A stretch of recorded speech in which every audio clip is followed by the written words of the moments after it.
Komið sæl. Þá ætlum við að halda áfram að fjalla líkur og þessi tími nánast beint framhald af síðasta tíma.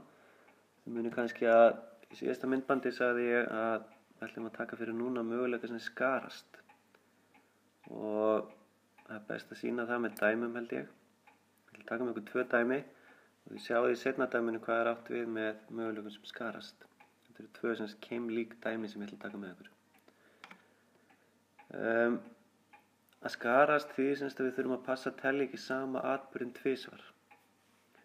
Og hérna er dæmi sem að hljómar svona. Teningi er kastað og svo spurt hverjar eru líkur á að uppkomi þristur eða sléttala. Og það munið að ef við erum með eða í dæminu þá ætlum við að leggja saman líkurnar. Þannig að við ætlum að athuga fyrst hverjar eru líkurnar á uppkomi þristur. Það er það sem við erum að spyrja um. Hérna. Eða sléttala og það er þessar tölur hér sem kom til greina á teningi. Og við getum sett dæmi svona upp, líkurnar á þristi eða slétt og munið það í staðinn fyrir eða kemur plúsinn hérna. Nú hvað eru margir þristar á teningi? Það er vantarlega 1 þristur af 6 hliðum sem eru á teningi. Þannig að líkurnar á að við fáum þrist er þá 1/6 og sama gerum við fyrir sléttutölunar.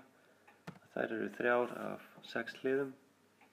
Þannig að nú getum við lagt saman líkurnar af þessu tvennu og fengið að ef ég kasta teningi þá eru 67% líkur á að uppkomi annarkvort þristur eða sléttala. Og hér voru engin möguleikar að skarast, en ef ég breyti dæminu örlítið og læt það líta svona út. Teningi er kastað, hverjar eru líkur á að uppkomi þristur eða oddatala? Er einhver sem áttar sig á því strax hvað er það sem skarast hér?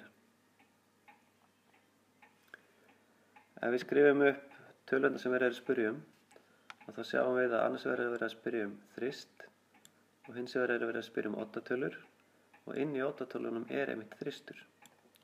Þannig að ég má ekki reikna tvisvar sinnum líkurnar á að koma upp þristur. Það telst tvítalning og þá verður að segja að þessi 2 möguleikar, þristurinn og oddatalan, að þeir skarast. Þannig ef að slíkt kemur upp, þá er hægt að láta regluna líta svona út. Í raun erum við búin að vera að nota þessa reglu hér bæði í síðasta vetur, í heftunum sem við vorum með þá og í dæmunum undan. Þar sé ég reikna bara líkur á hvorum atburði fyrir sig og legg saman. Það sem við þurfum að bæta við núna er að ef það er eitthvað sem er í báðum hópunum, þá þurfum ég að draga það frá í lokin, því annars er ég að telja tvisvar inn í líkurnar. Og gæti, ef ég gerir þetta ekki, þá gæti ég enda með líkur yfir 100%, sem er náttúrulega ekki hægt.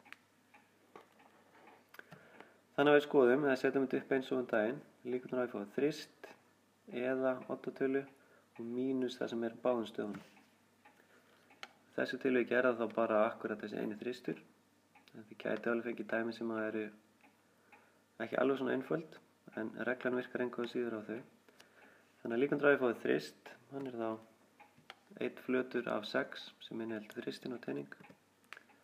Það eru 3 oddatölur og svo þurfum ég að draga frá er eitthvað sem er á báðum stöðum. Já, það er einmitt þristurinn, þannig þarf að passa að draga frá í lokin hérna líkurnar á því.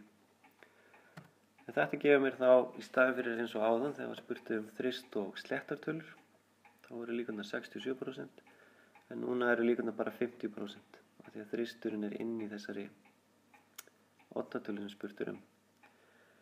En vonandi hefur þetta skýrt hvað er átt við því með möguleikum sem skarast og hjálpa ykkur að leysa slík dæmi. Þá sé ég bara gangi ykkur vel.